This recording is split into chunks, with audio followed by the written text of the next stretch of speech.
Donc aujourd'hui, nous allons entamer le troisième cours de notre formation. Et nous allons arriver dans un domaine, à une époque et dans un domaine qui correspond plus à ce qu'on appelle traditionnellement l'économie. Ce dont j'ai parlé dans les deux premiers cours, c'était un petit peu une approche de ce qui se passait avant le XIVe siècle pour montrer qu'il y avait déjà de l'économie avant le XIVe siècle, mais que ce n'était pas forcément celle dont on avait l'habitude de parler. Alors là, aujourd'hui, on va rentrer dans quelque chose de plus classique et je vais vous parler aujourd'hui de l'État-nation, la naissance de l'État-nation, parce que pour le moment nous avons parlé de l'État, c'est-à-dire nous avons vu que c'était un groupe qui prenait le pouvoir sur un autre, mais là on va voir apparaître, avec l'État on va voir apparaître la nation, et puis ensuite on parlera du commerce et on parlera des théories économiques. On fera une pause. Et après, si vous voulez bien, on se demandera si l'économie est une science. C'est une question qui me paraît intéressante en termes de réflexion générale, un peu transversale. Donc, on va commencer par la naissance de l'État-nation. Alors, je vous rappelle que la dernière fois, on s'était arrêté au milieu du XIVe siècle, au moment de la peste noire, quand le système féodal s'écroulait du fait qu'il n'y avait plus personne, il n'y avait plus de paysans, puisque la peste noire avait tué quasiment tout le monde. Et donc les seigneurs, pour réussir à garder leur niveau de vie, à garder des paysans, ils avaient décidé de supprimer la dépendance féodale, c'est-à-dire que les serfs avaient une dépendance de personnes, un peu comme des esclaves par rapport aux seigneurs. Et là, les seigneurs ont décidé d'arrêter cette dépendance et de la transformer en fermage et métayage, c'est-à-dire de passer de la dépendance féodale de personne à personne au commerce finalement, à l'argent. C'est un changement complet de logique. On en était arrivé là. Et donc, après cela, eh bien, la seigneurie, la noblesse, a commencé à perdre du pouvoir. Ça a été très progressif, ça a abouti à la Révolution française, donc en 1789, donc ça a mis quand même pas mal de temps, mais la noblesse a perdu progressivement ce pouvoir. Et au profit de qui? Eh bien, d'abord au profit du roi. Alors, à l'origine, le roi était un seigneur parmi les seigneurs, sauf qu'il était le seigneur le plus puissant, il était ce qu'on appelait le suzerain. Et il y avait une pyramide féodale avec des liens de vassalité entre les différents seigneurs. Et le suzerain, il avait comme caractéristique de gérer tout ce qui était relations extérieures, politique extérieure si vous voulez, action militaire, mais il laissait totale liberté aux seigneurs pour gérer leurs affaires intérieures dans leur seigneurie. Alors, à partir du moment où le suzerain va vouloir devenir un souverain, va vouloir devenir le roi, et il va le devenir au moment en particulier avec la guerre de 100 ans, qui est une guerre pour savoir qui va être le roi entre les Valois et les Plantagenets, c'est-à-dire entre les Anglais et les Français. Donc voilà, on était en train de mettre en place la monarchie. Et donc, cette monarchie, ces rois, eh bien, ils vont essayer de diminuer le pouvoir des seigneurs. Ça va être ça, leur stratégie. Et comment vont-ils faire? Alors, première chose, ils vont dire, moi, je suis roi de droit divin. Voilà, quand même, ça positionne. Hein, voilà. Et ça, c'est pendant la guerre de 100 ans qu'ils ont décidé ça. Donc, ça veut dire que c'est Dieu qui les a posés comme rois. Déjà, ça met une certaine autorité par rapport au reste du monde. Ok. Ensuite, il va développer sa propre armée. Parce qu'il ne veut plus dépendre des vassaux qui combattent pour lui. Parce que ça leur donne un pouvoir. Donc, il va développer sa propre armée avec des mercenaires, ce ne seront pas des seigneurs, qui seront payés grâce à un impôt qu'on appelle la taille des lances. Très important d'avoir une armée à lui. Bien. Ensuite, il va développer une administration. C'est important aussi parce que ça veut dire que, vous vous rappelez, on avait parlé des gens qui représentaient les seigneurs, hein, les connétables, le maréchal, etc. On avait parlé de ça. Et on avait dit que c'était des serfs, des domestiques finalement. Là, non. Là, il va monter une administration avec des gens libres, parce qu'on n'est plus en système féodal. Et qui seront ces gens? Ben, ce seront des gens qui pourront acheter les charges administratives. Il va les vendre. Ça rapporte, c'est bien. Et donc, qui va les acheter? Eh bien, la bourgeoisie. Parce que cette bourgeoisie que nous avons commencé à voir apparaître dans le cours précédent, eh bien, elle se développe, c'est une bourgeoisie commerçante, une bourgeoisie voilà, commerçante, et donc, on a vu hein, dans les cours précédents que ceux qui ne détenaient pas, qui n'étaient pas nobles, ceux qui ne détenaient pas la terre, leur rêve, c'était de la détenir. Hein, c'était, bon, alors la bourgeoisie, elle essaie de ressembler à la noblesse, ou de se mettre comme la noblesse, donc, elle va acheter des charges qui la rapprocheront, qui lui donneront du pouvoir et qui la rapprocheront du roi. Bien. Donc, finalement, la monarchie s'allie avec les bourgeois contre les seigneurs. D'accord? Bon, en gros, c'est le mouvement. Et elle donne donc aux bourgeois un certain pouvoir de décision. Il y a des assemblées où on demande l'avis des bourgeois. Ce n'est pas un parlement encore, hein, ce n'est pas comme en Angleterre, mais on commence à demander l'avis des bourgeois sur ce qui se passe dans la nation. C'est ainsi que l'idée de nation apparaît. On n'est plus simplement dans un État qui prend un surplus, qui prélève un tribut sur des paysans ou sur un peuple. On est sur des gens qui existent face à l'État, et qui commence à dire on aimerait bien aussi gérer, enfin donner notre avis sur la gestion globale. On est dans quelque chose, une nation qui commence à se constituer. Il y a un État et la nation qui dit bah, moi je veux aussi participer. C'est nouveau ça, hein, c'est complètement nouveau. C'est vraiment la fin, ça montre vraiment la fin des relations féodales. C'est autre chose. Et donc la bourgeoisie, eh bien, ce sont des commerçants. Donc ils prennent de plus en plus de pouvoir dans la nation. Bon. Et donc, comment font-ils?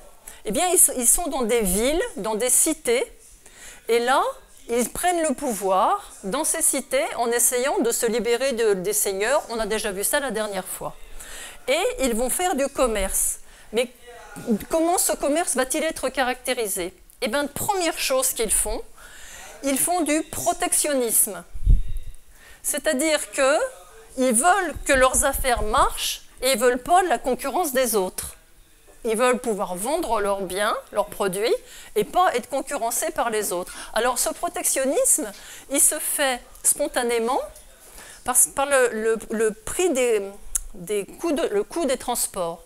Par exemple, quand on transportait des céréales à cette époque-là, des céréales sur 100 km, ça doublait le prix des céréales. Donc rien que le fait de transporter, bah, c'est un protectionnisme naturel. Hein.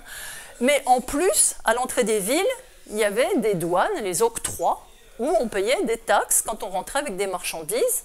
Donc il y avait un protectionnisme. Alors, donc, ce qui est très intéressant, c'est de noter que les commerçants, au début, ils ont été très protectionnistes, surtout pas dans le libre-échange.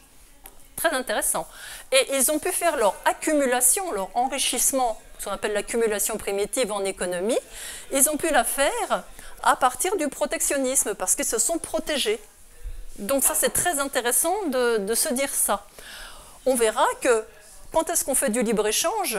Eh bien, quand on est les plus forts. Quand on est les plus forts commercialement, on est les plus productifs, on est ceux qui produisent le moins cher, bah à ce moment-là, allons-y, faisons du libre-échange, puisqu'on gagnera à tous les coups. Mais tant qu'on n'est pas les plus forts, on se protège le maximum. Et donc ça, c'est très important. Enfin, moi, je trouve que c'est très, très important de le comprendre. Et ensuite, ces commerçants, eh bien, ils instaurent des monopoles. Alors, ça ne s'appelle pas comme ça s'appelle des corporations, des guildes. Ils s'organisent entre eux pour faire que personne ne puisse les concurrencer, c'est-à-dire personne ne peut devenir commerçant en dehors des guildes. Personne n'a le droit dans la ville de commercer en dehors des guildes. Les artisans font pareil. Hein. Donc c'est les corporations, le compagnonnage, etc. C'est très, très monopolisé. Et ça, c'est aussi quelque chose d'important. Au début, pour faire cet enrichissement primitif, ce n'est absolument pas la concurrence. on n'est pas dans un régime du tout concurrentiel. Donc ça, c'est intéressant parce qu'après, dans l'économie, on dit ce qui est important, c'est la concurrence, hein, et le libre-échange. On n'est pas du tout dans ça au début de l'enrichissement. C'est intéressant de le savoir historiquement. Bien. Et enfin, cette bourgeoisie, ces commerçants, qu'est-ce qu'ils souhaitent? Ils souhaitent toujours faire de l'argent, et ils souhaitent le faire même au-delà des frontières. C'est-à-dire qu'ils vont se servir de l'État tant qu'il leur sera nécessaire, c'est ce qu'on va voir, mais ils souhaitent aussi élargir leurs relations au-delà des nations. Et donc, à cette époque, enfin, au XVe, XVIe siècle, les commerçants ne commerçaient pas simplement en France. Il y avait du commerce à l'extérieur, il y avait du commerce dans toute l'Europe, il y a eu les croisades, il y a eu plein de choses. Hein, ils ont commercé, ils ont étendu leur champ de commerce. Et cela, du coup, il fallait qu'ils puissent se payer entre eux. Et pour se payer, ils n'allaient pas transporter des tonnes d'or, parce que les monnaies, c'était des pièces d'or ou des pièces d'argent. Hein. Ils n'allaient pas transporter. Donc, ils signaient des reconnaissances de dettes. Et ils s'arrangeaient, donc un tel me doit tel, je reconnais devoir tant à quelqu'un, et après, on donnait à ça à la personne à qui on achetait. Et cette personne, elle avait cette reconnaissance de dette, et après, elle pouvait ou bien l'endosser comme on fait d'un chèque, hein, quand elle achetait quelque chose, s'en servir comme d'un chèque finalement, ou bien elle pouvait aller à la banque, c'est-à-dire chez des gens qui avaient de l'or et qui étaient en confiance et avec qui les commerçants étaient en relation, et récupérer le montant correspondant en or. Ça s'appelait, ce n'était pas une monnaie d'or, c'était une monnaie de papier, hein, de reconnaissance de dette, sur lequel notre système fonctionne encore toujours, mais c'était une monnaie fiduciaire, c'est-à-dire qui reposait sur la confiance. Fides, la confiance, à la foi, la confiance. Donc, et elle était privée, ce n'était pas du tout une monnaie publique. Donc en fait, les commerçants, ils se sont sortis de la dépendance des États dès qu'ils ont pu, et ils ont créé une sorte de monnaie privée, qui allait très très loin, hein, jusqu'à l'Orient. Hein, avec des relais bancaires et commerciaux privés. Mais le truc, c'était qu'à la fin, la dette, elle devait quand même être payée en or ou en argent. Donc, ils étaient encore en lien avec les États. Mais ils essayaient de... Ça, c'est une caractéristique de la bourgeoisie et du commerce, c'est on essaye de s'échapper des États. Et c'est ce qu'on voit aujourd'hui. Hein, on voit que donc quand on dit le libre-échange, etc., on ne tient plus compte des États. On fait des affaires, mais on tient de moins en moins compte des États. Cette tendance, la bourgeoisie l'a eue dès le début. Voilà. Donc c'était ça que je... Donc vous voyez, l'État-nation, voilà les caractéristiques. C'était un État, donc, bourgeois, en fait, qui commençait déjà, où la bourgeoisie commençait à apparaître. Alors, cette bourgeoisie, du coup, elle a été la première à faire une théorie économique. Et cette théorie économique, elle s'appelle le mercantilisme. Et le mercantilisme dit « ce qui est bon pour le commerce est bon pour l'État ». Et donc, quelle est la richesse pour le mercantiliste? Eh bien, c'est la monnaie. À cette époque, l'Espagne et le Portugal avaient récupéré en Amérique du Sud beaucoup d'or, les divers trésors qu'ils avaient pillés. Ils étaient très très riches en monnaie d'or métallique. Et donc le jeu des autres États, ça a été de leur prendre cette monnaie, parce qu'avec cette monnaie, c'était formidable, on pouvait tout acheter. Donc c'était vraiment ça la vraie richesse. On pouvait tout acheter avec la monnaie. Donc le mercantilisme, c'est une théorie qui a été mise en place par un certain nombre de commerçants, de bourgeois, de commerçants, et qui avait comme principe, première chose, accumuler le numéraire. Donc accumuler la monnaie. Et comment est-ce qu'on peut accumuler la monnaie? Eh bien nous, quand on veut s'enrichir, la première chose qu'on fait, c'est qu'on ne le dépense pas. Donc l'idée, c'était d'empêcher la monnaie de sortir. Donc il y avait un contrôle d'échange assez strict, enfin à cette époque il ne devait pas être extrêmement strict, je pense qu'il y avait pas mal de gens dans les frontières qui pouvaient faire passer des choses, mais il y avait quand même un contrôle d'échange du genre, en Angleterre par exemple, quand un commerçant arrivait quelque part, il avait de l'argent, il devait tout le dépenser complètement localement. Ils ne pouvaient pas repartir avec. Bon, voilà, par exemple. Bien. Et puis, l'empêcher de sortir, eh bien, c'est essayer de ne pas trop importer, de ne pas trop acheter. D'accord? Et puis, donc, d'autre part, pour l'accumuler, eh ben, il fallait l'attirer, ce numéraire. Ça veut dire qu'il fallait vendre des produits. Et on l'attirait d'autant plus qu'on vendait des produits qui avaient ce qu'on appelle aujourd'hui une forte valeur ajoutée. On les vend, les matières premières, ça vaut ça, on rajoute du travail, on rajoute de la valeur. Et donc le produit fini a plus de valeur que la matière première qui était au début. Et donc l'idée, ça a été d'attirer le numéraire en vendant des objets qui avaient beaucoup de valeur ajoutée. C'est un peu ceux dont les ancêtres étaient les objets de prestige. Vous savez, on appelle ça des objets de luxe, mais en fait, c'était comme des objets de prestige. Et donc, l'idée, c'était de commencer à fabriquer. On a demandé à l'État d'encourager, à la fois, donc, empêcher de sortir, contrôle d'échange, etc., et également d'attirer, de créer des endroits où on fabriquait des objets à forte valeur ajoutée. Ça, c'est ce qu'a fait Colbert. Avec les différentes manufactures de plus ou moins luxueuses qu'il y a eu, les Gobelins, enfin un certain nombre de manufactures, qui produisaient des objets relativement précieux, qui ensuite pouvaient être vendus très cher et qui valorisaient très bien les matières premières. Voilà. Donc ça, c'était première idée du mercantilisme, idée basique. Hein. Et ensuite, le mercantilisme, il a commencé vers le 15e, 16e siècle, et puis il a duré jusqu'au 18e siècle. Donc il y a eu une évolution historique. Et donc on s'est rendu compte que, bon, c'était bien beau de dire j'accumule le numéraire, je fais du protectionnisme, je contrôle l'échange, mais si tout le monde fait ça, eh ben, il n'y a pas beaucoup de commerce. Donc l'idée, à partir du moment où les gens ont commencé à produire plus, à se sentir plus à l'aise, l'idée, ça a été qu'il valait mieux favoriser le commerce extérieur. Hein? C'est-à-dire celui qui rapportait des devises, si vous voulez. Bon. Dit en termes contemporains. Donc, la deuxième idée, plus récente des mercantilistes, ça a été de développer le commerce extérieur. Et comment ont-ils fait? Eh bien, ils ont d'abord développé des comptoirs, c'est-à-dire des lieux où ils s'installaient dans le monde, généralement près de la mer, qui étaient généralement fortifiés. Et à partir de là, ils organisaient le commerce avec les populations locales, avec les commerçants locaux. Généralement, ils étaient armés, hein, il y avait des armes, et ce n'était pas toujours une négociation vraiment égale, ils imposaient un peu leurs conditions, parce qu'ils étaient plus forts, disons, militairement. Bon, ça, c'était le comptoir. Un petit investissement pour une grosse rentabilité. C'est dans les comptoirs, par exemple, bon, qu'il y a eu les épices, qu'il y a eu les soieries, les cotonnades, des choses comme ça. Dans les comptoirs aussi, qu'il y a eu le trafic d'esclaves en Afrique. Hein. Donc, tout ça, c'était les comptoirs. Et puis, le temps passant, on s'est dit, les comptoirs, c'est bien, mais ce serait peut-être encore mieux, mais ça, c'était très discuté comme idée, hein, mais ce serait peut-être encore mieux si on s'appropriait complètement des territoires. Et donc, si on faisait ce qu'on appelle des colonies de peuplement.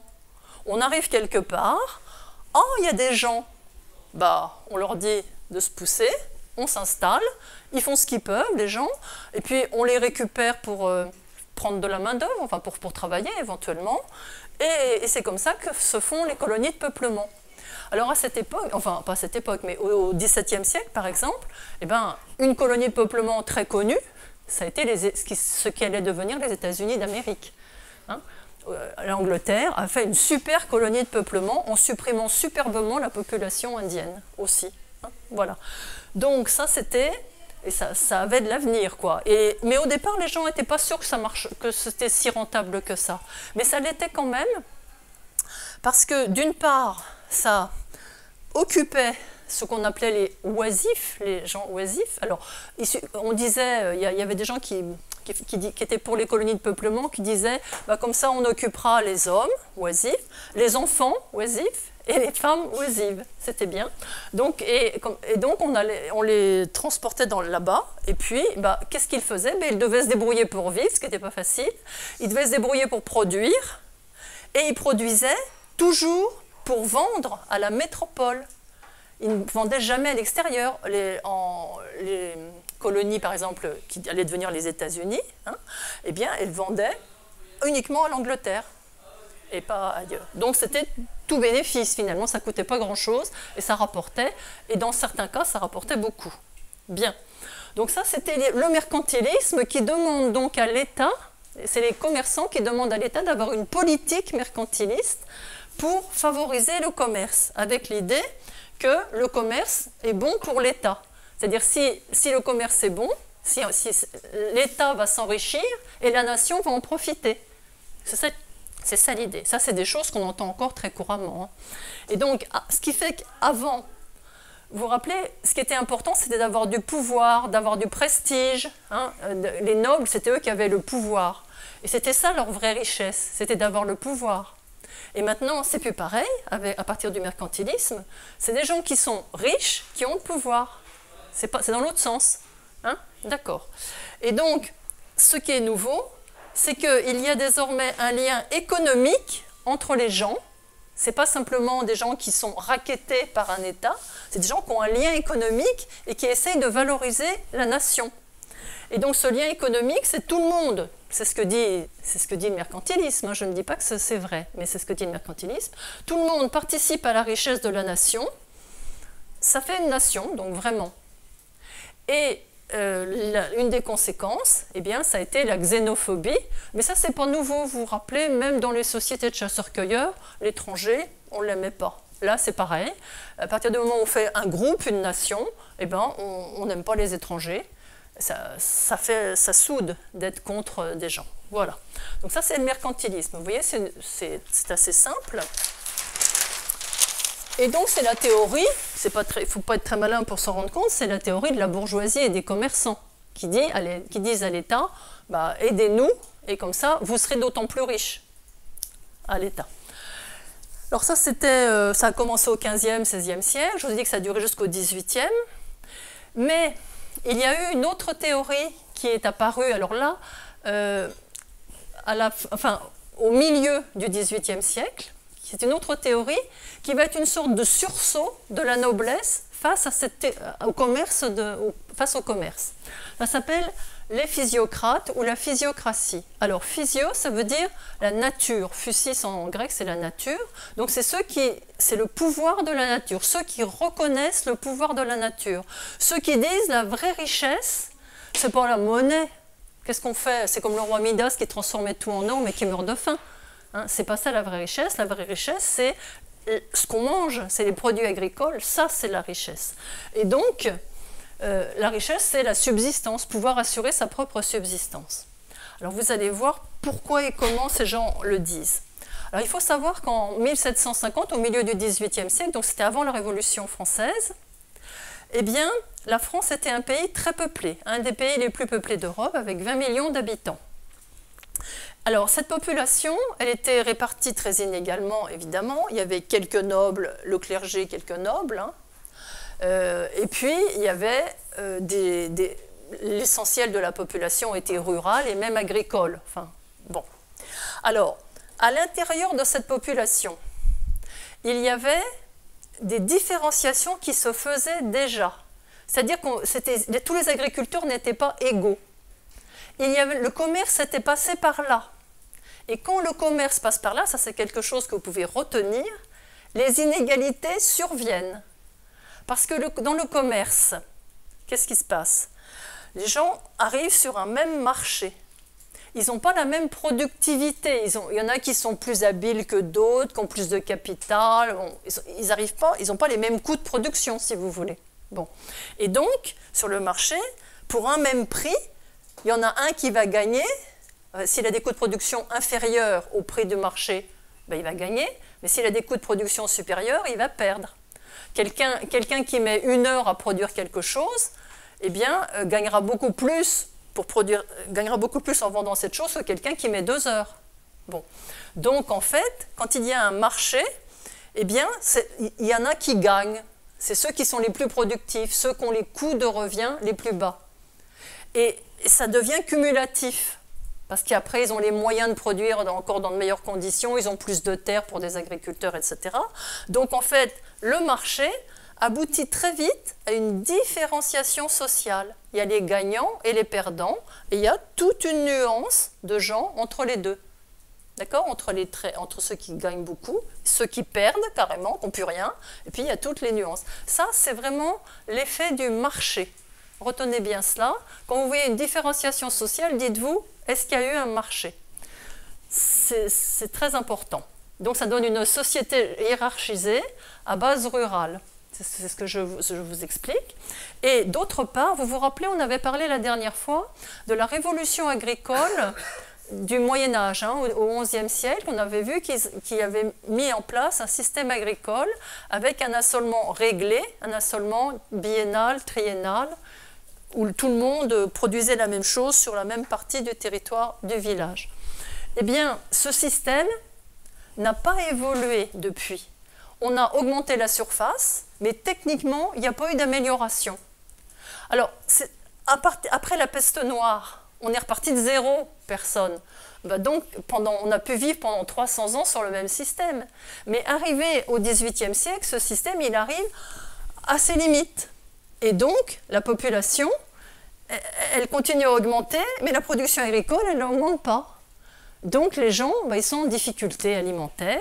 Il y a des disettes, il y a des famines qui sont bien sûr accentuées par le fait qu'il y a des gens qui gardent en réserve des céréales pour les vendre plus cher à un moment, enfin qu'il y a une sorte de spéculation, c'est accentué, mais de fait, il y a quand même malgré tout des disettes, des famines, parce que les rendements stagnent. Donc on est dans cette période-là,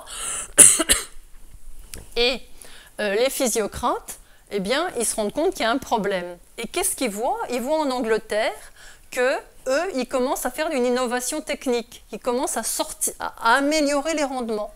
Donc ils se disent, on va faire la même chose en France. Bien. Alors, le mouvement, les physiocrates, qui est-ce? Eh bien, d'abord, il faut savoir que ce mouvement est relié au mouvement des encyclopédistes. Vous savez ce que c'est que l'encyclopédie? Ce n'est pas uniquement... Aujourd'hui, il y a l'encyclopédie universalis, cette chose comme ça, c'est une somme de savoir. Mais à l'époque, c'était une somme de savoir, mais c'était la première fois qu'on faisait ça. C'est-à-dire que c'était une somme de savoir de tout ce qui était scientifique. C'était comme une super publication scientifique, si vous voulez. C'était quelque chose, on découvrait la technique, la science, et on l'exposait dans l'encyclopédie. C'est ça, Diderot, c'est ça l'encyclopédie. Alors, il y avait des gens qui écrivaient des articles dans cette encyclopédie. Et un de ceux qui ont écrit des articles, ça a été un certain François Quesnay. Alors, qui était François Quesnay? François Quesnay était quelqu'un qui était médecin à la cour.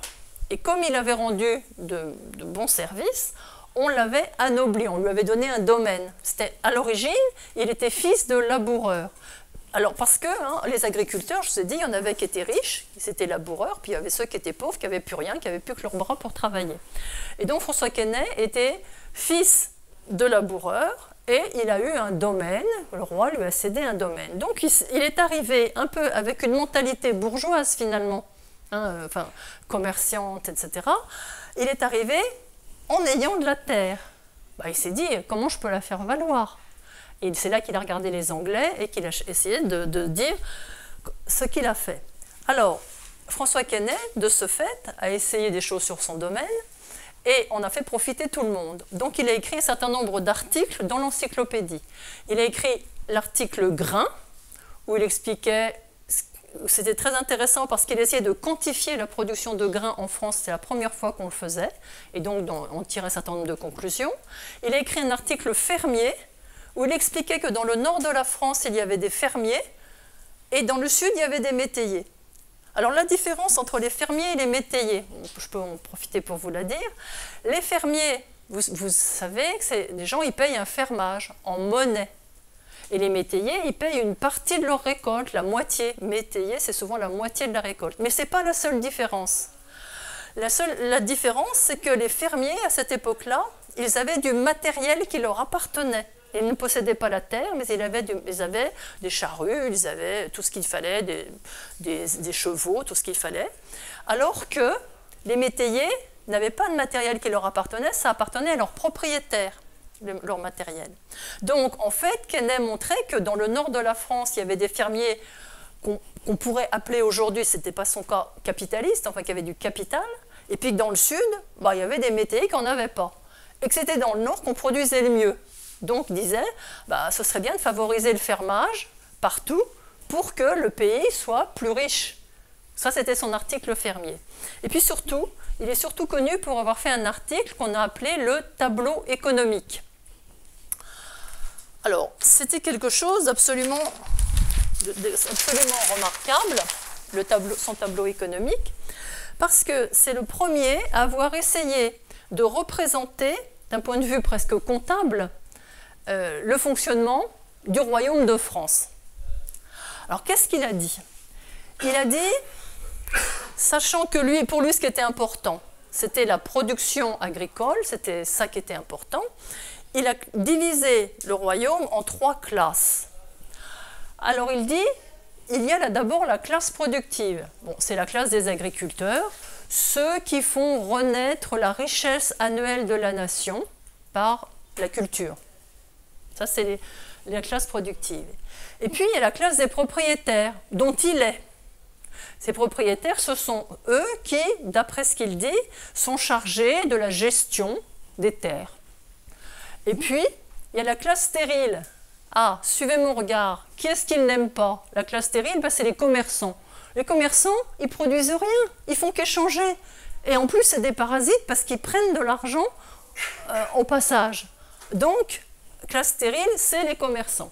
Donc, vous repérez bien que Quesnay n'était pas vraiment pour le mercantilisme et pas vraiment pour les commerçants. Il était pour la noblesse, finalement, qui était propriétaire et qui devait faire une sorte de révolution culturelle en changeant sa façon de voir, mais qui était essentielle à l'équilibre de la nation. Donc c'est intéressant de voir qu'il y a donc deux théories à quelques siècles d'écart très très différentes. Alors ces 3 classes étaient reliées par des flux, soit des flux de monnaie, soit des flux de marchandises, c'est pas grave, c'est la même chose, c'est l'un exprimé en l'autre, c'est très bien. Alors, il a donc fait son tableau et il a chiffré. Je ne voulais pas représenter pour faire un petit peu plus rapide, mais qu'est-ce qu'il dit? Il dit que ce qui est essentiel, ce qui est vraiment le rôle moteur, ce sont les propriétaires. Les propriétaires, ils ont le choix en début d'année de dépenser leur argent, soit à améliorer la terre, à avoir des moyens de production, etc., soit à acheter des objets de luxe. Alors, ils peuvent acheter, améliorer la terre, ok. Acheter des objets de luxe, c'est enrichir la classe stérile, ça ne sert à rien. Par contre, s'ils améliorent la terre, ils vont améliorer la production agricole. Donc, ils ont le choix au début. Bon. Et puis après, eh bien, s'ils donnent de l'argent, s'ils améliorent et s'ils achètent des produits agricoles, ben, l'agriculture pourra d'autant mieux produira d'autant plus. Et la classe stérile, moins, mais ça on s'en fiche complètement, c'est pas le sujet. D'accord? Bon, je résume énormément, bon, mais c'est pour que vous compreniez rapidement. Alors, ce qui est très amusant, c'est qu'il ne remet absolument pas en cause le rôle des propriétaires. Il est propriétaire, il ne va pas remettre en cause. Mais en fait, le propriétaire, c'est pas lui qui crée la richesse, c'est la classe productive, c'est les agriculteurs. Mais jamais il ne dit qu'il va y avoir un conflit d'intérêts entre les propriétaires qui récupèrent le fermage, qui récupèrent... Dans la classe des propriétaires, il y a aussi l'Église, donc qui récupère la dîme, les impôts, tout ça, le roi, voilà.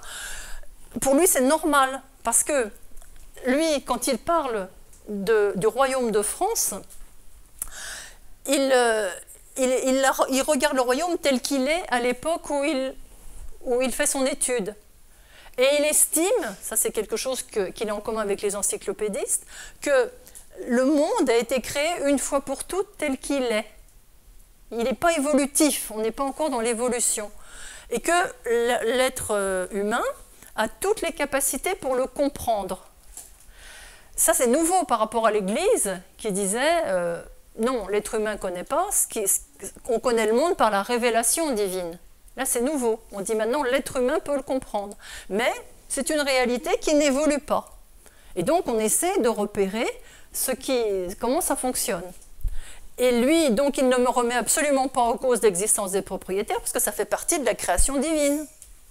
Bon. Et donc, c'est important pour lui. Alors, il ne voit pas, par exemple, qu'à l'époque, il y avait certaines régions où les propriétaires étaient en bisbille avec les agriculteurs. Par exemple, moi j'ai étudié dans le Soissonnais, quand ça m'est arrivé d'étudier ça historiquement, et bien dans le Soissonnais, qu'est-ce qui se passait? Il y avait des propriétaires fonciers et des fermiers. Il aurait bien aimé Quesnay parce que c'est des gros fermiers. Bon. Et les fermiers payaient un fermage aux propriétaires. Mais l'idée des fermiers, c'était de faire diminuer le fermage pour que ça leur coûte moins cher. Alors qu'est-ce qu'ils faisaient? Eh bien, quand à la fin du bail, il disait je voudrais que le fermage baisse. Le propriétaire disait non, on ne veut pas baisser le fermage. Ok, d'accord. Donc le propriétaire engageait un nouveau fermier, signait un bail avec un nouveau fermier. Et comme par miracle, toutes les récoltes de ce fermier étaient incendiées, il se passait des choses horribles. Pour ce nouveau fermier, et au bout de quelques mois ou quelques années, il mettait la clé sous la porte, et le propriétaire rappelait l'ancien fermier en disant « Est-ce que vous voudriez bien revenir sur la terre ?»« Oui, mais pour un fermage moins élevé. » Et c'est ce qui se passait. Et donc, ils ont fait un forcing incroyable auprès des propriétaires. Ils y sont drôlement arrivés parce que entre les petits fermiers et les gros fermiers, à la fin du XVIIIe ou du XIXe siècle, les fermages étaient un tiers moins important pour les gros fermiers que pour les petits. Donc, voilà. Mais ils ne rendaient absolument pas compte. Donc, quand il parle d'un rôle essentiel des propriétaires, Quesnay, il n'est pas dans le rapport de force, dans un rapport de pouvoir. C'est normal. Bon. Et le commerce, ça existe, mais pour lui, le commerce, c'est un mal nécessaire, parce que c'est des gens qui produisent rien, qui sont parasites, mais enfin, ils transportent les marchandises quand même. Donc, c'est quand même pratique. Voilà, en gros, j'ai résumé ce que disait Quesnay sur l'économie. Donc là, on a vu deux théories économiques. Alors, qu'est-ce qu'on constate? On constate que ces théories économiques, elles ont leur utilité, sinon elles n'existeraient pas socialement. Première chose, elles expriment des intérêts différents. On a vu qu'il y a les intérêts des commerçants et il y a les intérêts des nobles. Bon. Et donc, elles expriment les intérêts de ceux qui émettent ces théories. Les mercantilistes, ils disent « vive le commerce » et les physiocrates, ils disent « vive l'agriculture et les propriétaires fonciers ». Bon. Donc, c'est l'opinion de chacun et les intérêts de chacun qui est défendu par les théories. Ça, c'est vrai sur le mercantilisme et les physiocrates, c'est toujours vrai aujourd'hui. Toutes les théories économiques, si on a l'occasion d'en parler, je vous expliquerai, c'est aussi les intérêts de certains par rapport à d'autres. C'est pas comme ça, c'est pas un hasard. Et ce qui est intéressant aussi, c'est que ce sont les intérêts des dominants. Je ne sais pas si vous avez déjà vu une théorie économique disant que l'agriculture était à l'origine de toute la richesse, sans parler des propriétaires. Si elle a existé, cette théorie, on n'en a pas eu la trace. D'accord ? Ou une théorie qui disait c'est les artisans qui font la richesse parce que c'est eux qui produisent les objets, le commerce, c'est pas très grave. Non, cette théorie, elle a peut-être existé, mais on n'en a pas vu la trace. Celles qui nous parviennent, c'est celles qui servent les intérêts des gens qui sont dominants, qui sont puissants. Donc ça, c'est important aussi de le savoir. Et ces théories, elles justifient l'ordre existant, c'est-à-dire elles disent le monde il fonctionne comme ça. Voilà, le monde c'est comme ça, c'est la création divine, enfin pas forcément, mais il fonctionne comme ça, donc on justifie que ça existe. Et puis, ces théories, elles cherchent le moyen de conforter l'existant. Les mercantilistes, ils cherchaient le moyen de développer le commerce, les physiocrates, ils cherchaient le moyen de développer l'agriculture. Donc, vous voyez que les théories, c'est utile parce que ça justifie l'ordre existant et ça cherche les moyens de le conforter. Donc, c'est quelque chose qui fait que ça existe. Avant qu'il y ait les physiocrates, on ne parlait pas du rôle de la nature, des agriculteurs dans la production de richesses. À partir du moment où on en parle, eh ben ça y est, ça existe, c'est une théorie, on en parle et à partir de là, on fait des politiques, on fait tout ce qu'il faut. Vous voyez, c'est important pour fixer quelque chose. C'est une vision du monde sur laquelle les politiques vont s'appuyer. Et puis, Alors, pour faire passer le tout, ce qu'on dit en général dans ces théories, c'est que ce qui enrichit les riches est bon aussi pour les pauvres. C'est l'idée du gâteau. Vous savez, un petit gâteau, eh ben, même quelqu'un qui n'en a qu'un quart, ben, il en a un quart. Mais si le gâteau est beaucoup plus gros, ben, il a un quart, et c'est un quart beaucoup plus gros. Donc les pauvres, ils ont drôlement intérêt à ce que les riches s'enrichissent, parce que comme ça, ils ont une part de gâteau plus grande. Alors la théorie, la façon actuelle de le dire, c'est pas ça, c'est le ruissellement. Vous avez entendu parler, hein, le ruissellement. C'est « Oh, vivement que les riches s'enrichissent pour qu'il y ait un ruissellement vers les pauvres ». Ça ne marche jamais, bien sûr. Pourquoi? Parce que ce n'est pas ça le problème. Le problème, c'est la répartition de la richesse. Hein? On a un gâteau comme ça et on en a un quart, mais ça se trouve, avec le gâteau comme ça, ils en auront un dixième ou un centième de la part. Donc ça ne marche pas du tout. Mais c'est quand même le gros argument que les économistes présentent, pour dire que c'est bon pour tout le monde, que les riches s'enrichissent, et ce sera donc bon pour l'ensemble de la nation. Et c'est comme ça que ce qui est bon, par exemple la croissance, par exemple un certain nombre de choses dont on nous parle, eh ben, c'est bon pour les riches, mais c'est bon aussi pour l'ensemble de la nation, donc pour nous. Et ça, c'est historiquement complètement faux. Mais ce sont les théories. Donc voilà ce que je voulais vous dire sur les théories économiques, les premières théories économiques qu'on voit ensemble. Et puis ensuite, si vous voulez bien, nous nous demanderons si l'économie est une science, parce on va le faire vite, hein, vous inquiétez pas, mais je pense que c'est une question intéressante. Voilà. Alors, l'économie est-elle une science? Alors d'abord, on va aller assez rapidement, mais qu'est-ce que c'est qu'une science? C'est la première chose qu'on peut se poser. Première question qu'on peut se poser. Alors, une science, l'approche scientifique, c'est une approche qui repose sur l'objectivité. Ça veut dire qu'on met de côté ses sentiments, ses passions, tout ça, et on se dit, j'observe quelque chose qui est extérieur à moi, je le pose devant moi, et je l'observe comme un objet, et non pas comme un sujet. Hein, c'est la différence avec la subjectivité, l'intuition, etc. Bon. Quand on dit ça, c'est complètement faux, bien sûr, parce que les plus grandes découvertes scientifiques, elles ont été faites quand? Bon, ils ont fait leur démarche scientifique, etc. Puis ils ne trouvaient rien. Puis à un moment, ils sont allés se reposer, dormir un petit coup. Ou, voilà, ils ont laissé leur intuition fonctionner et ils ont trouvé des choses. Bon, mais disons, on est dans l'objectivité. Ok, mais ça, philosophiquement, ça ne tient pas trop. Hein, mais voilà. Ensuite, la science, eh ben, on pose une question. Comment tombe la balle? Hein, voilà, on pose une question. Alors, la question qu'on pose dépend évidemment de notre façon de voir le monde.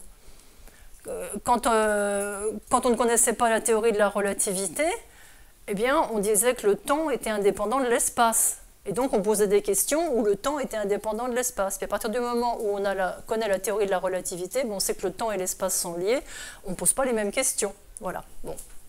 Ensuite, une fois qu'on pose la question, on va délimiter le système. Par exemple, quand je fais tomber une balle, est-ce que je vais tenir compte du fait que vous soyez tous là pour regarder tomber la balle? Allez, non.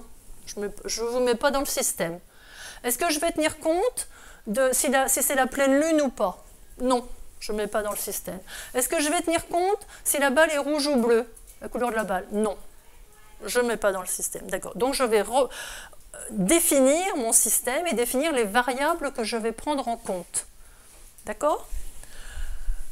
Et ça, c'est important, parce que je vais éliminer des choses qui, ça se trouve, ont un impact, mais je vais dire non, non, ça n'en a pas. Ensuite, je vais émettre des hypothèses. Bon. Et comment je vais émettre des hypothèses? Je ne sais pas, la balle, elle tombe verticalement, enfin un certain nombre d'hypothèses, et je vais les vérifier par l'expérimentation. Et qu'est-ce que c'est que l'expérimentation en sciences physiques? C'est, je vais faire tomber la balle, je vais noter tout ce qui m'intéresse, toutes mes variables, je vais la faire retomber, toujours de la même manière, voilà, tout le temps. Alors je peux le faire 50 fois de suite, et je vais observer ce qui se passe, comment mes variables se passent. Alors, à partir de là, je vais repérer les régularités, ce qui se passe toujours de la même manière. D'accord? Et ça, alors c'est quand même aussi étrange de dire ça, parce que moi je vais faire tomber la balle, Puis après, je vais vous demander de la faire tomber comme moi. Enfin bon, ok, on observera. Et puis après, dans un mois, on va refaire tomber la balle dans un autre endroit. Et on va dire que c'est la même chose, comme si le temps n'existait pas. On va dire, ah bah oui, c'est toujours une balle qui tombe. Ah oui, d'accord, mais le monde a changé. C'est-à-dire qu'on fait des hypothèses, on simplifie. On simplifie, on fait comme si on pouvait répéter en 1900, en 1920, en 1950 l'expérience de la balle, alors que ça se trouve, ça a changé. Vous voyez ce que je veux dire, hein? Donc ça, c'est pas ce que j'essaie de vous dire, c'est que la science, c'est pas une vision qui va de soi. Elle laisse tomber un certain nombre de choses. C'est une vision qui n'est pas absolue. Enfin, on va y revenir. Donc, on met en évidence des régularités, la balle tombe toujours de la même manière. Et donc, ces régularités, je vais les exprimer en lois mathématiques. Je vais relier mes variables par des lois, par des expressions mathématiques. Hein, d'accord? Par exemple, le poids, c'est la masse par la gravité, P égale mg, par exemple. Hein, donc, je fais des lois. Alors, c'est toujours des lois mathématiques. C'est-à-dire que je ne vais prendre en compte, finalement, que ce qui pourra s'exprimer mathématiquement. Mais par exemple, des choses qualitatives, je les laisse de côté. Je ne prends que du quantitatif quand je fais de la science. Vous avez remarqué ça, hein, tel pourcentage, tel machin, mais on n'est pas dans du qualitatif. Ou alors on en rend compte quantitativement du qualitatif. On dit, vous avez mal comment? Alors, oui, j'ai très mal. Ok, vous me mettez ça sur une échelle. Sinon, on ne peut pas. Hein, voilà, d'accord. Vous voyez ce que je veux dire, hein. Donc, les lois sont quantitatives. Et donc, et après ces lois, eh ben, on va les revérifier. Et ça va nous donner, une fois qu'elles sont vérifiées, ça va nous donner une image partielle du monde. Parce que ça va être un petit système que j'ai isolé dans le monde. Donc ça me donne une image partielle du monde qui va dépendre de la question que j'ai posée et des hypothèses que j'ai émises. Ce qui fait que la science, c'est une série de visions partielles du monde. Il y a la vision du géologue, il y a la vision du biologiste, il y a la vision de l'hématologue, il y a la vision, etc. Voilà, hein, la science, il va y avoir plein de spécialisations. Et ça va être très difficile pour des scientifiques de collaborer entre eux, parce que chacun a sa façon de voir le monde, chacun a son vocabulaire, et donc c'est pas évident. Je ne sais pas si vous avez déjà eu l'occasion, ou entendu parler de gens qui essayaient de faire du pluridisciplinaire en sciences. C'est très compliqué parce que chacun a sa vision et arriver à en sortir pour pouvoir une vision plus large du monde, c'est très compliqué. Donc ça donne une série de spécialisations et ce qu'on essaye, une fois que la loi, qu'est-ce qu'on fait ensuite? Il faut la valider, hein, vérifier qu'elle rend compte vraiment bien de la réalité. Et comment se fait la validation? Eh bien, elle se fait en général par la communauté scientifique. C'est-à-dire qu'on publie ces résultats, et puis les gens disent « Ah ouais, d'accord, ça tient debout, on accepte. Ah non, ça ne tient pas debout, on n'accepte pas. » Alors, ça marche, sauf quand on est quelqu'un d'absolument génial et qu'on trouve quelque chose qui semble complètement contradictoire avec tout ce que la communauté scientifique croit. Quand on est Galilée et qu'on dit « La Terre est ronde », ben on meurt, voilà, c'est simple. Hein, bon.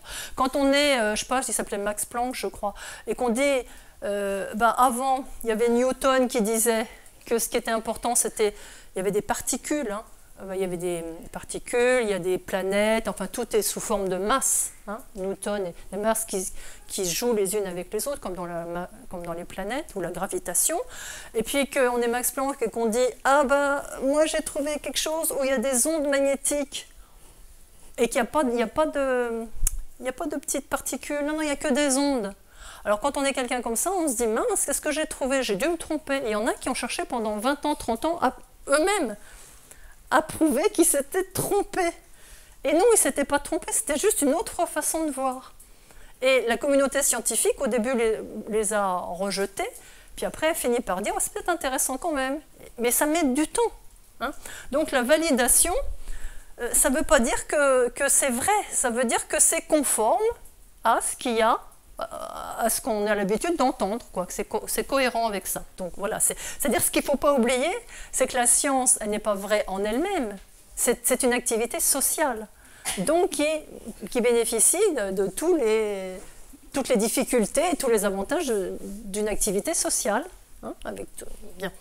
Donc, une fois qu'on l'a validé malgré tout, ce qui est utile et ce qu'on cherche surtout, c'est la prédiction, c'est-à-dire pouvoir prévoir ce qui va se passer. Ma balle, je sais qu'elle ne va pas partir comme ça quand je la lâche. Donc je vais pouvoir dire, si je veux taper sur quelque chose, bah, je sais qu'elle va tomber en verticale. Hein.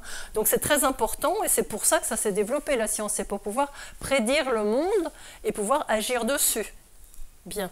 Mais ce qu'il faut bien comprendre, c'est que quand on fait ces prédictions, eh bien on le fait toujours à partir d'une expérimentation passée.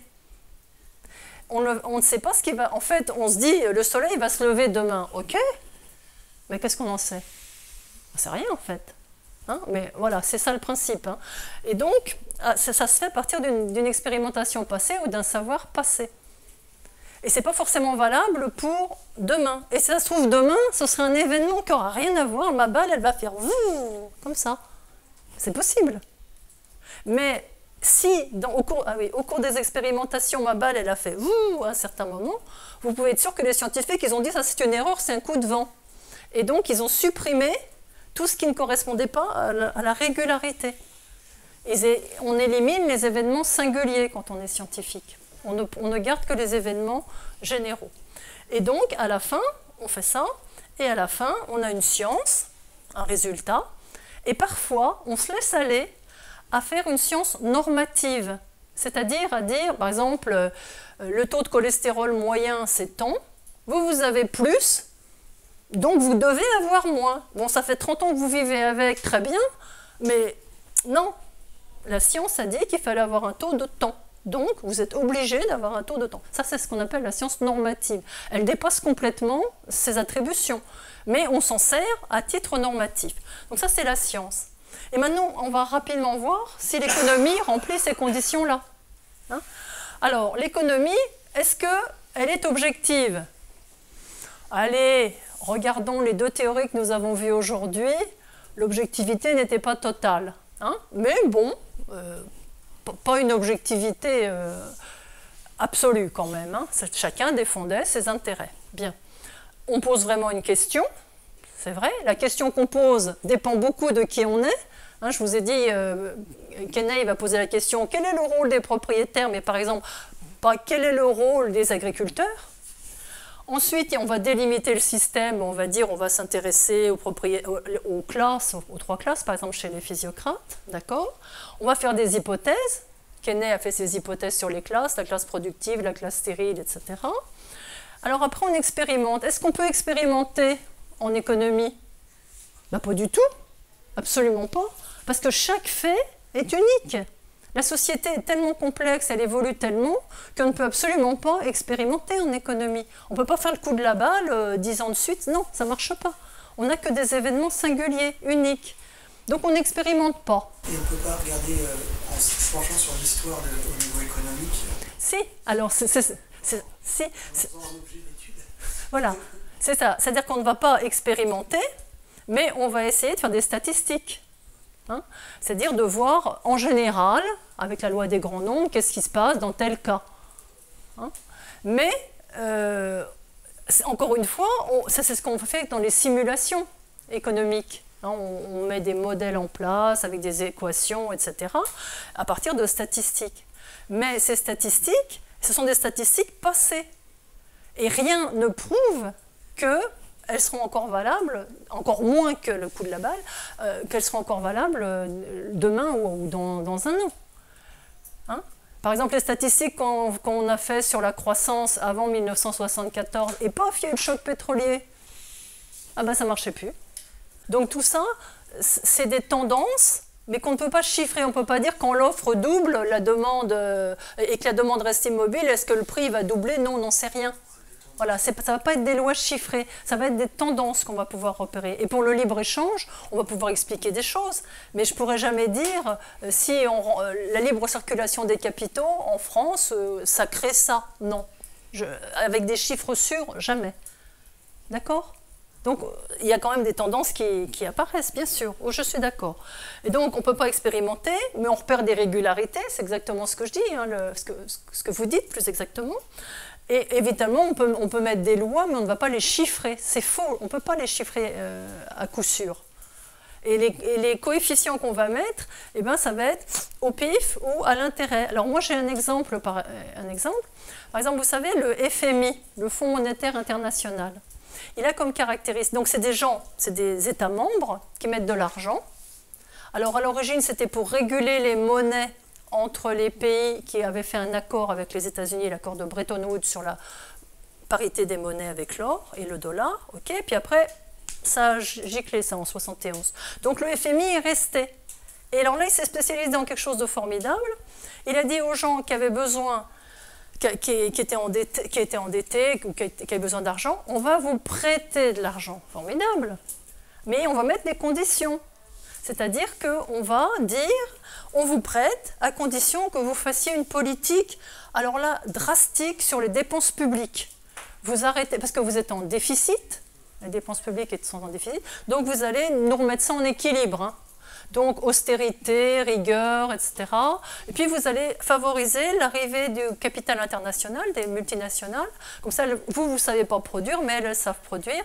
Et comme ça, quand elles vendront, eh ben ça limitera votre dette. Ce qui n'est pas vrai du tout, parce que quand les multinationales vendent, eh bien l'argent, elles ne le donnent pas au pays, elles le gardent pour elles. Bon, ok.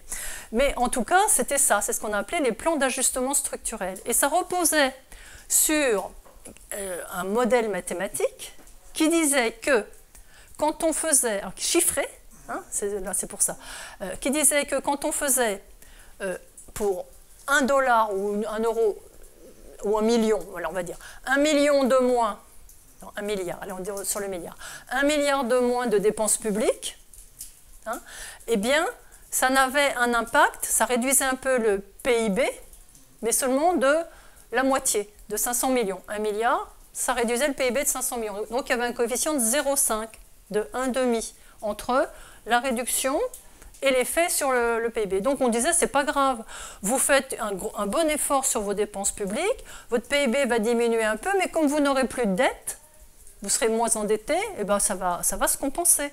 Hein, ils faisaient des plans d'ajustement structurel là-dessus. Et il se trouve que récemment, les gens du FMI ont dit « Ah mince, on s'est trompé, dites donc !» En fait, ce n'est pas 1,5, c'est 3. C'est-à-dire que quand on enlève 1 milliard, eh ben, c'est 2 à 3 milliards de PIB en moins. Pas pareil. Ah, c'est peut-être pour ça que ça n'a pas marché depuis 30 ans. Voilà, c'est pour dire... Et eux, ils ont fait ça parce qu'ils avaient intérêt à ce que ça marche comme ça, pour faciliter leur politique. Mais de fait, c'était faux. Alors, à partir de tout ce qu'on a dit, savoir si l'économie est une science, ça n'a pas tellement d'importance en fait. C'est-à-dire que, bon, c'est une représentation partielle du monde. Bon, elle ne dépend pas forcément des mêmes critères que la représentation scientifique, c'est-à-dire elle dépend des intérêts des uns, elle dépend d'un certain nombre de choses. Mais après tout, on peut dire que c'est pas gênant de dire que c'est une science, dans la mesure où la science, on ne lui donne pas un pouvoir absolu. Dans la mesure où, quand on dit il y a tel résultat économique, on n'oublie pas les hypothèses. Parce que quand on fait par exemple de la simulation économique, bon, une des hypothèses, c'est que quand il y a une crise, il faut diminuer les salaires pour que les profits augmentent. J'ai vu, j'ai pratiqué des modèles comme ça. Bon, ça c'est une hypothèse. On pourrait dire exactement le contraire. On pourrait dire qu'il faudrait augmenter les salaires, si on fait comme Keynes, augmenter les salaires pour que les gens achètent plus quand il y a une crise. Mais non, c'est toujours l'autre solution qui est choisie. On voit bien pourquoi. Hein, pourquoi c'est la baisse des salaires. Mais ça, c'est pas grave qu'on se dise ça, dans la mesure où on n'oublie pas les hypothèses. Parce qu'après, du coup, il va y avoir des résultats, il faut qu'il n'y ait plus de SMIC, etc., etc. Ça va être les résultats. Mais pourquoi pas ces résultats? Mais n'oublions pas les hypothèses. Et si on faisait un modèle avec les autres hypothèses, est-ce que ça donnerait le même résultat? Donc l'idée, donc d'après ce que nous avons vu, hein, eh bien, nous avons vu que l'économie, est d'une certaine façon une science, c'est-à-dire qu'elle répond à certains critères, elle peut être analysée par des mathématiques, elle peut être ressemblée à une science, mais et elle est aussi, comme la science, une image partielle du monde, mais tout comme la science, il ne faut pas oublier que ce qu'elle dit dépend des hypothèses. Donc il faut, lorsqu'on a des affirmations économiques, bien vérifier les hypothèses qu'il y a derrière. Moyennant quoi, pourquoi pas, que ce soit une science ou pas, ça n'a pas grande importance finalement. Voilà, je vous remercie.